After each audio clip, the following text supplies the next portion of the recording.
illness, and it doesn't matter at what level it's impacting on your life. But when you go through your day to day, it's really easy to forget all the really positive things that you've done throughout the day. And I kind of break my day down now. I've got to really, really, really pace myself. And when I say really pace myself, I mean really pace myself, you know. If I brush my teeth on the day, I'm doing well. Say again, sweetheart. If I brush my teeth of a day, I'm doing well that day. Some days. Well, hey, listen, if that's all you see, that's what I say. Say, my perspective is, if that's all you can manage to do that day, that's still something that you've achieved.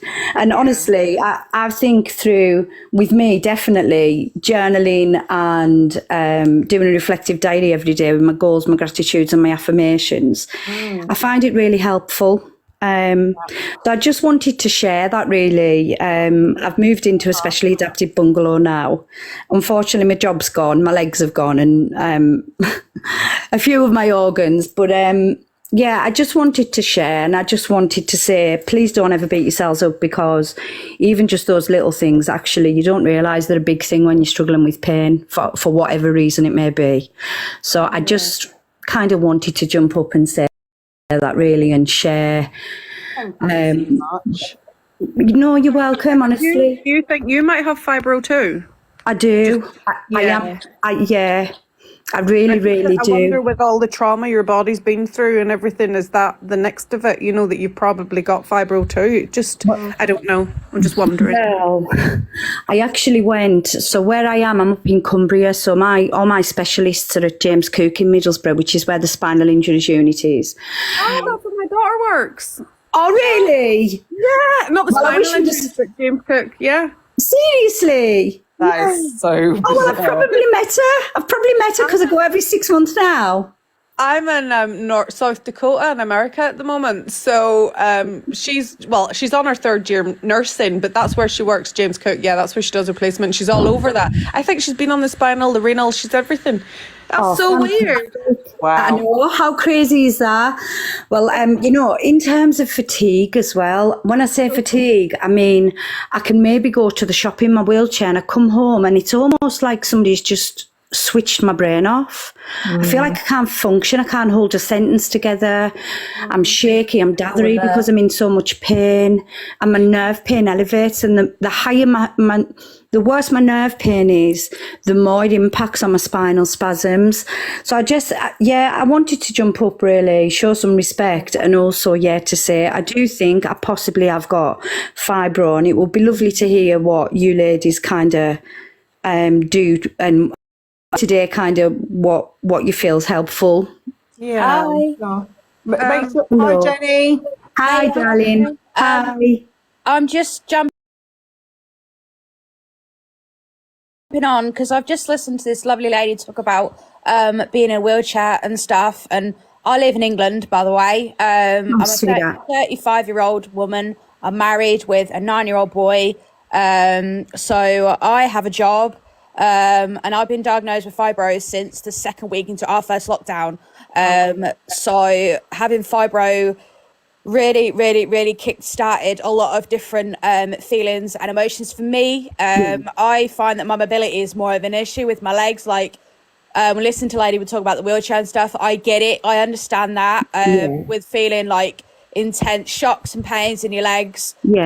I feel like I've got a burning sensation at my ankles 9 times out of 10. And I know that that's going to come when my flare-ups start, which I'm going through one at the moment. So I'm on different medication, things like that. I had sciatica for 16 years prior. So having shock pains like lightning in the back of your back, in your arms, in your hands, getting feelings in your hands, in your feet, your neck, feeling like you've got, they say it's baby brain. It's not. It is. No, it's so much more than that, isn't it? Yeah, it is really so much more. Like the brain fog. So it's whatever, with everything this lady's just said. Like, I was listening to it, and it sounds like you have got really strong fatigue issues, sweetie. I do, doll. I have that. I sleep a hell of a lot. I could sleep all day, all night, and still feel like I haven't slept. Yeah, absolutely. So with listening to all the conversations you ladies have been going on about, like, I can relate to absolutely every different symptom you lot have all had and experienced and feeling and going through, because I'm there and I'm going through it all now. And I've had mental health issues as well, which is a huge thing, having anxiety, depression, stuff along with it. Absolutely. Yeah. So no, ladies, it is horrible. I feel you. I get everything you're saying. Everybody that's commenting in a minute, like, I get everything because I'm there. I'm going through it. And what are you doing for yourself? Like, do you take meds, or are you trying the herbal way? Or I take obviously antidepressants. Same. Which, I mean, I did that like many years ago, twice in fact, and it was the wrong med. My stomach didn't settle. Like, I didn't feel like it was right, and I'm back on depressants now because of the fact like I wanted to end my life. It got that bad that I had to have NHS wellbeing help. Which, to be fair, our NHS here, apart from the bad rep they get on this side and the other, my mum's a nurse and I've had the help with NHS since I was a kid, and I'll never ever not need their help, and they're brilliant. So they've helped me a lot. I'm under the rheumatology department at our hospital here in Kings Lynn, which, if anybody knows where Norwich is, we are literally just below that. So I live here. So I take obviously an antidepressant. I take lansoprazole 2 in the morning. That's to help my stomach as well, IBS and everything like that. And I take amitriptyline at night to help with the fact that I've got sensations of carpal tunnel in my right hand, because obviously the other thing with fibro is you start to feel like you're losing grip in some parts of your body. So I'm losing that all in my right side, and I've had problems with that since I was a kid, which has never become an issue until like right now. So it's so weird. I don't mean to interrupt you, but I don't even know if this is the right way to express how I'm feeling, but I have to word. It makes me feel better that, not that you feel that, but I mean that you understand. Oh God, yeah. You can, honestly, sweetie, it's a whole different world, feeling something that nobody can see. Nobody can feel it for you. Like, I feel the burning sensations in my hands, in my ankles, in my feet, and I'm on fire. I'm absolutely burning, like I've got deep heat on speed. But when people touch it, like my doctors or my husband or whatever, like, I can't feel it. All I can feel is my normal temperature, my normal body. So walking is limited because, being a mum, I have a young son. He's 9. He'll be 10 in a few months. So I didn't realise I had fibro while I was actually pregnant with him. But because I was pregnant, they couldn't diagnose it as that because of my sciatica and everything. See, throughout your pregnancy, well, sciatica, that's a different story, but see, throughout your pregnancy, I found out throughout my 2 pregnancies, once I hit the stop being sick part, I felt pretty good, which was odd for me. Yeah, I did. I mean, my mum had the same pregnancy symptoms as I did when I had my boy. My mum had me when she was 25, 26, and I was the same when I had my boy. My mum's 66 now and I'm 35. So when I started to start feeling sick at like 16 weeks, I was feeling like I was on top of the freaking world. Like, I know, my hair pain, grew, everything was perfect. Absolutely nothing. And then it got to the end of my last trimester and everything came back like it was flip switch. It's weird. I'm actually on hormones at the minute, so oh God bless you. Well, menopause. But, bless you, darling. I don't know if I respond to tablets like the average person, because I don't know. I don't find any. I find them beneficial in the fact that I don't have hot flushes at all. Well, good for you. That's good. That's really good. Good for you, love. They up them, but that's okay. And you can't take them forever. I'd be a bit scared of taking too many tablets all the time. Because my liver is very sensitive. You know yourselves, girls, that your whole body's very sensitive to be honest with you, I guess when I come to your age, and to be fair, looking at your profile, sweet, you look like an amazingly stunning, beautiful woman, by the way. In fact, all of you ladies are absolutely beautiful, by the way. So I guess I'm dreading getting to the menopause bit. Like, my mum had hers a bit earlier because of a few other things that happened with her later on in her life. After she had my sister about 6 years later, there was a lot going on with her. So she went through that a hell of a lot earlier than obviously normal women will. So when I get to that, I'm going to be like, how's my fibro going to be when I go through menopause? Like, because obviously my body doesn't have a temperature. Like, I'm either up or I'm down. Like, I don't have now a thermostat. A regulation. Yeah. So how am I going to be like when it happens? And obviously everybody's fibro, chronic pain, fatigue. Everything is different for every other woman. Like, men don't speak about it enough. And I know that some men out there have got it. And they should. Different for every other woman. Like, men don't speak about it enough. And I know that some men out there have got it. And they When I first heard about fibro, somebody is reverbing going on.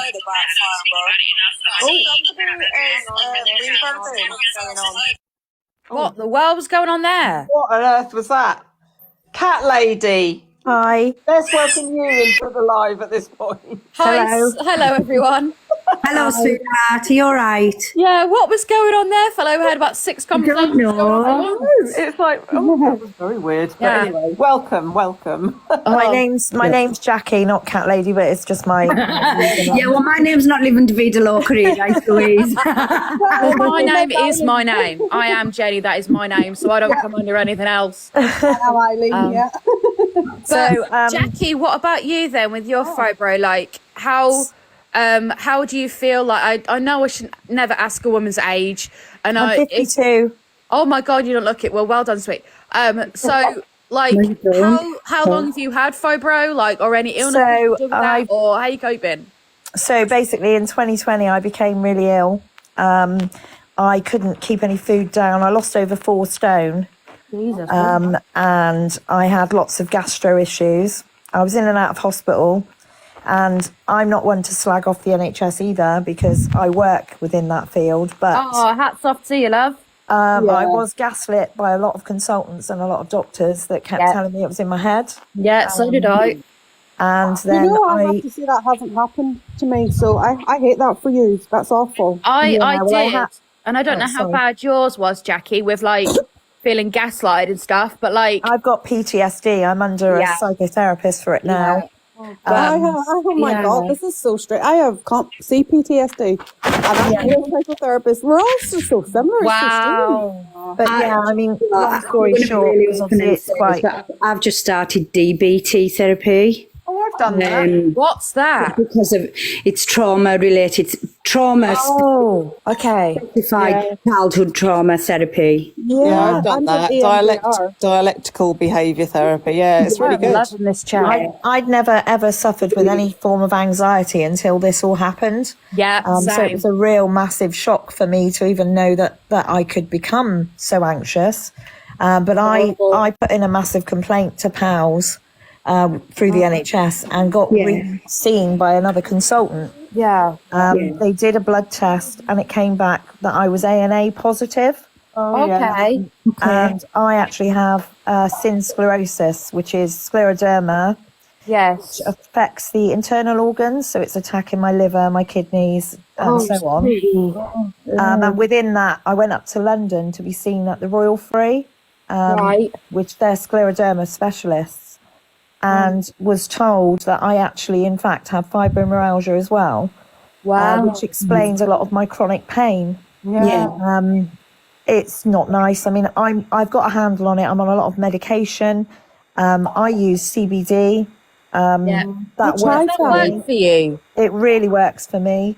Because I've tried it before, and unfortunately, due to my medications and swapping and one another, it doesn't settle right. But the last question I want to ask, because I've got to go in a minute.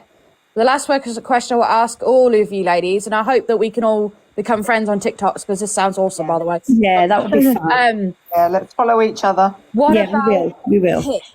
Now, the reason I say this is I've tried PIP 3 times since I got diagnosed, and they've rejected me every single time because, and this is going to be the big thing for me, and it really is great to me to the back of my mind for this, they say I am too mobile, right? But I am a 35-year-old woman who has a 9-year-old son who has a job. I work at Tesco's. I'm on checkouts, lady, so I'm a Tesco's girl. PIP isn't means tested. You can still work. Yeah, I get PIP. Yeah, now I've told them everything, and they have turned around and said I'm too mobile because I can do everything myself. I've got There's 2 parts to PIP. There's two parts. There's the mobility part, which if they deem you too mobile, what about the daily living allowance part? Yeah, I was Jenny, if you need some help with that, I actually run a care agency and I deal with claims all the time. That's what I do. If you private message me, I mean, I get PIP on both.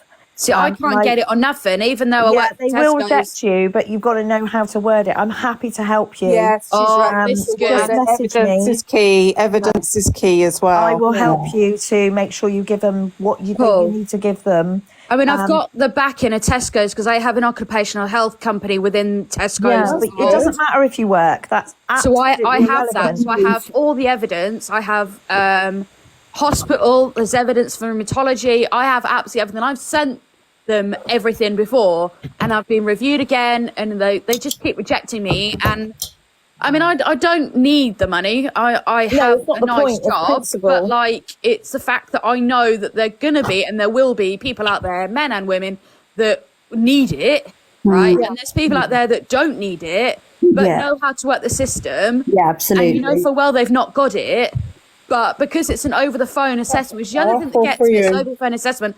How do they know whether you've got it or not when it goes to third party? And I know for a fact that hardly any of them have got any medical experience as well. That's the first thing. Which doesn't help. I will if you private message me, I'll have a conversation with you about it. I mean, I have come across this. So I had one gentleman who's one of my clients. He's got one leg, and they refused him PIP. It's outrageous. We took it all the way to tribunal, and he got upper rates. But it is about the wording, and it's how they twist what you say. My mum definitely says that because I don't lie. I'm not a liar when it comes to how I feel, what I do, everything about me. I tell the truth on pretty much anything. I can white lie. We all can, right? Yeah. You shouldn't have to lie. It's just getting across to them. But I know you don't have to lie. You just have to exaggerate the truth. You have to make it sound 10 times worse than it is. You've got to think about your worst day. Your worst day when you can't do anything, and I don't get why they still won't. I just So sorry. Have you got an actual diagnosis from the doctor? Yeah. Did you send that to them? It shouldn't matter whether you've I've got sent them diagnosis absolutely or not. everything from the hospital to doctors and my work. Have you They've appealed got it, everything, Jenny? all my medical records, everything. I gave them access. They've got absolutely everything on me, and yet they still say no. Have you appealed it? No, because after third attempt, I just gave up. I No, thought, you what's need the to. point? You need to take it all the way. You need to appeal it because If they say no, you need to appeal it and then say, look, I have 76%. fibro. Like, this is, everything is hard. I can't do anything. 76% of people who appeal are successful. You need to appeal it. Okay. I have to interject. I didn't have any. When I went to apply for PIP, this is what happened. It's different where I live, I suppose, in Northern Ireland. Your criteria is different to ours. But I seen the form. My hands were sore, and I thought, you know what? Bugger this. I'm not filling it in. But they called me, and they said to me, you applied for this. I said, yeah, but truth be known, I didn't fill in the forms because I couldn't, my hands wouldn't allow it. So this is what had happened. Incidentally, prior to this, I applied for it years beforehand because this has been going on years. I completely forgot about it. And they said, it's all right, we've got your old application. I was like, all right, whatever. So anyway, they said, you'll get a phone call to discuss whatever. And I said, okay. The phone call came and the girl was lovely, asking me questions. I was completely honest, as you are. Yeah. And incidentally, on that day, like somebody else said, it was one of my crap days. So I was able, because you forget sometimes, if you're having a good day, you forget. Oh, yes.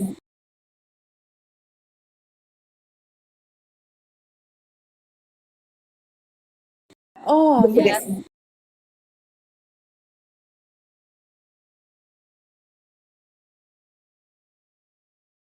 The lower and the higher, because they had then themselves contacted my consultants.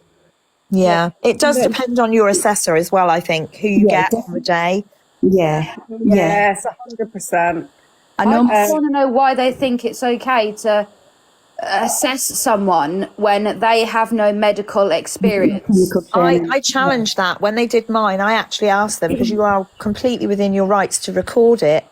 And you're also within your rights, as long as you tell them you're recording it.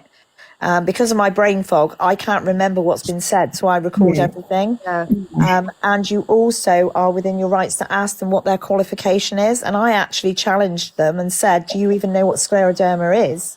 And she went, oh yeah, I've Googled it. I said, you've Googled it. I've got sclerosis. It's extremely rare. And if you don't understand my condition, how can you assess my needs? I watched a TikTok of a lady who used to work for PIP. She doesn't anymore. She's been away 5-10 years now, and she was helping a client who's got a disabled son. And I watched her live of her actually being on the phone to them, and she actually challenged them, and the response wasn't very nice from their end.